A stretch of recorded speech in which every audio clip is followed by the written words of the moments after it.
the warrior path. Now, I'm going to talk about the word warrior, and it's essentially, there's no gender relation to it. We're not talking about anything masculine, we're not talking about anything feminine. So everything we're going to talk about, just remove the gender, so completely. This is essentially a way of being, and we're talking about warrior in the sense of a full spectrum way of being in the universe, and in our communities, and in the planet, and in our relationships with people. So, combat via love. What does that mean? That means that if you come into a conflict with someone, or something, or a situation, that your way of dealing with the conflict and transmuting the conflict is by being loving towards the conflict, or the person involved. And this is the best way to transmute a negative situation. So,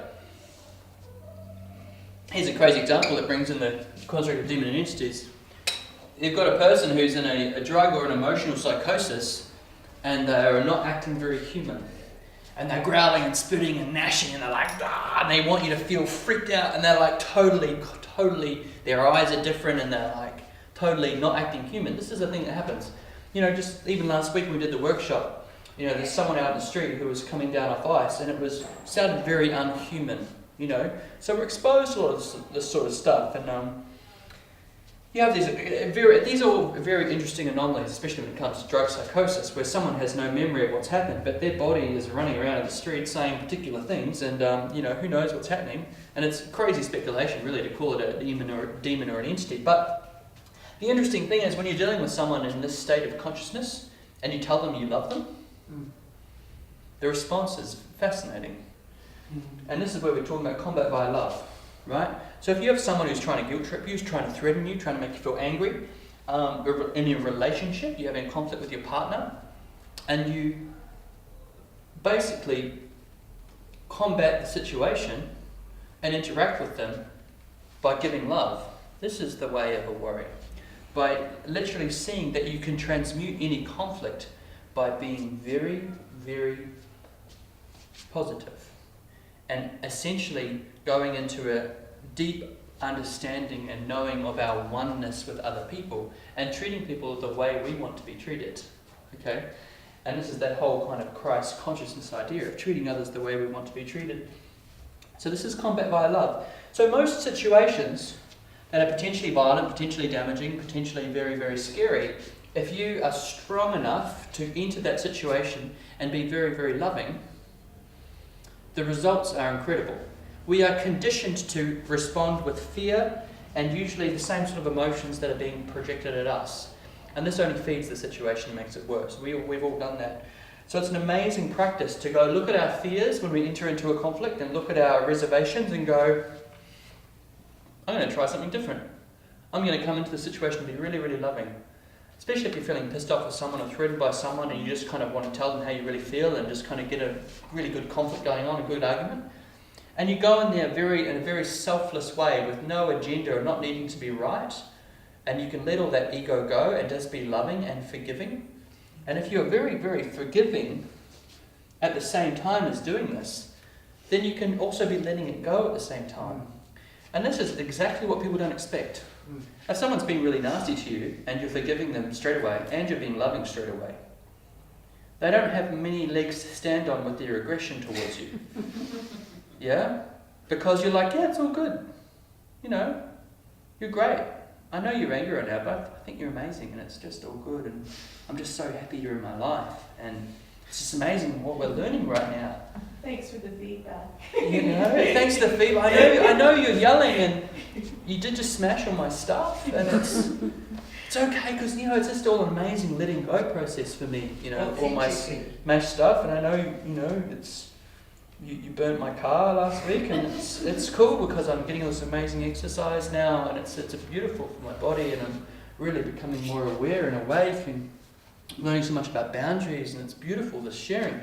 And they can't keep being angry at you, because you're just going, I totally accept you, I totally forgive you, and I totally love you.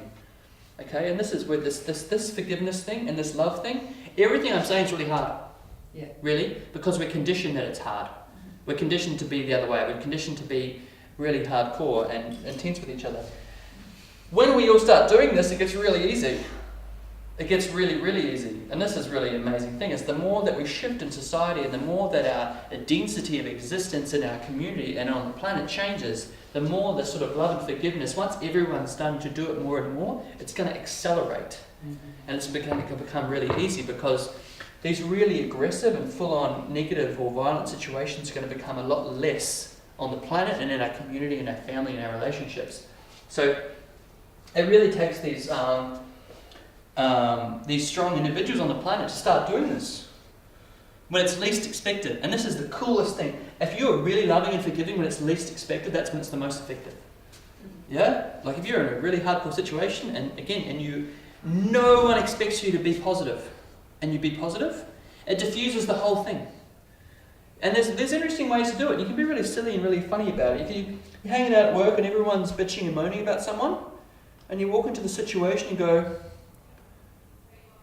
has anyone tried making white chocolate parfait at home? Because I'm working on this recipe and it's so good. It's so good. I've put rose petals on the top and I put like this jasmine essential oil in it. And they're all there bitching about someone that they really don't like. And they all look at you like you're an alien. And you go, what? And they're like, why are you changing the subject? And you're like, oh, I find it hard to relate to what you're talking about.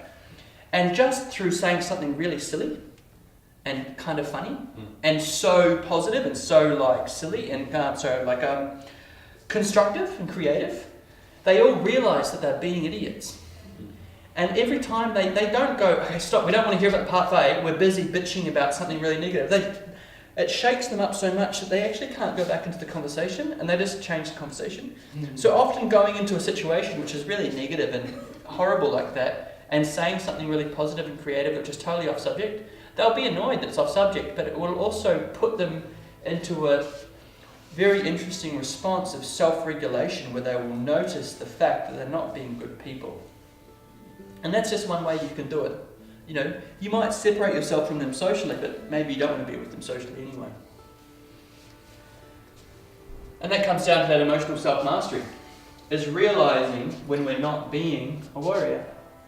Realising when these negative emotions come up, and realising when we're treating others in a way that's not very loving. And essentially, this is realising when we're treating others in a way that we don't want to be treated. When we're stepping out of oneness and going into this fear situation and creating separation from other people. As soon as we create separation from others, this gives us this kind of illusion of righteousness to treat others in a negative way, because for some reason we become jaded and pull a veil over ourselves and realize and make ourselves think that we are separate from other people.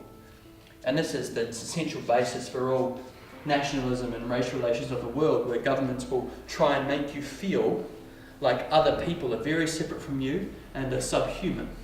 And this is a lot of the sort of propaganda, the worst propaganda we've seen in the last 100 years. It's like where the United States made its citizens feel like the Russians were subhuman, and the Russians made the United States feel like its citizens were subhuman.